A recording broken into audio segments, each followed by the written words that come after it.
El calendario electoral en la República Argentina no está todavía definido políticamente. Sí, obviamente desde el punto de vista de la ley, que establece que las primarias abiertas, simultáneas y obligatorias tienen que hacerse el día domingo 8 de agosto. Hay intentos desde el oficialismo de suspenderlas, de prorrogarlas.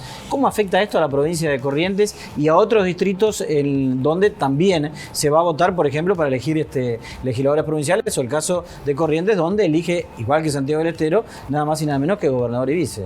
Por lo pronto, Carlos, lo que se sabe hasta el día de hoy es que la provincia de Corrientes y otras 4 jurisdicciones van a tener elecciones distintas a la del calendario nacional. Es decir, que van a tener fechas distintas para elegir otros cargos provinciales. Nosotros armamos una placa para especificar esto: Corrientes y otras 4 provincias, que son Misiones, la provincia de Misiones, la provincia de Santiago del Estero, que en el caso de Santiago del Estero es, junto con Corrientes, el único distrito del país, son los 2 únicos distritos del país que tienen el calendario general provincial desfasado.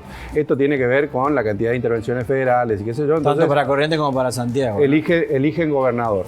¿Qué es lo que pasa en los otros distritos? Vamos a ver otra placa.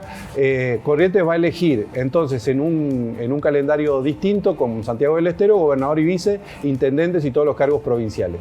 Misiones y Jujuy van a votar en junio por diputados provinciales e intendentes, y Salta es una provincia, la única por el momento, que va a elegir convencionales constituyentes para modificar su constitución, además de legisladores y el jefe comunal.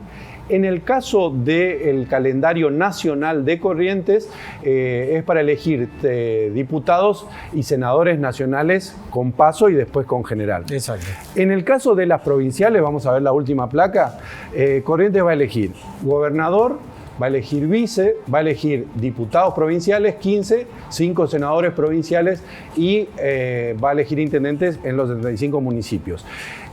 ¿Cuándo se va a votar esto? Bueno, esa es una decisión que tiene que tomar la provincia en función seguramente también de la decisión que se tome a nivel nacional con respecto a las PASO, que estaban previstas para el 8 de agosto, pero hay muchas posibilidades de que las PASO pasen al mes de septiembre.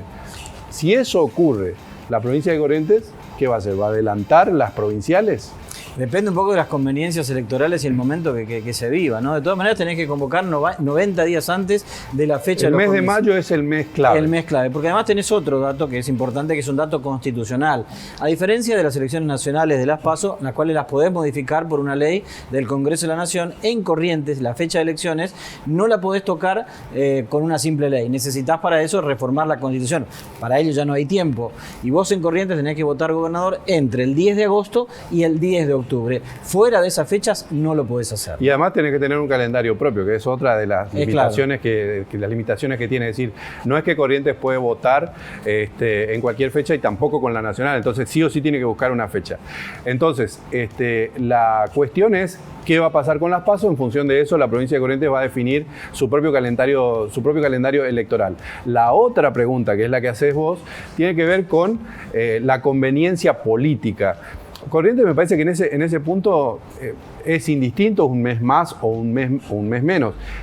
A priori, ¿no? Salvo que pase algo en los próximos días que empiece a apurar o a tener la necesidad de retrasar el calendario, como está pasando a nivel nacional. Hay muchos analistas que están diciendo que, bueno, las PASO tienen la cuestión formal, es decir, se atrasan las PASO por una cuestión de la pandemia, pero también tiene que ver con cómo está la situación en general socioeconómica, claro, del país, y que eso siempre tiene incidencia a la hora de votar.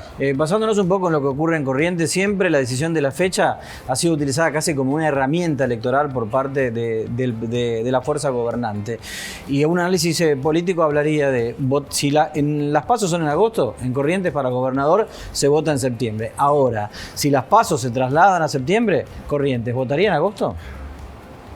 Habría que ver, y ahí en el caso del tiempo que vos decís que muchas veces se erigió como una herramienta electoral, si las elecciones provinciales se adelantan, me parece que hay una ventaja todavía mayor ahí en relación al oficialismo, porque la oposición todavía no logra estructurar ni siquiera su estrategia interna. Digamos, vamos a suponer que el Partido Justicialista sea el espacio de la oposición, todavía tiene una cantidad de cosas que resolver desde lo interno. Si además se le adelantan los tiempos, sería todavía mucho más complicado. La fecha de elecciones en Corrientes también tiene un final abierto.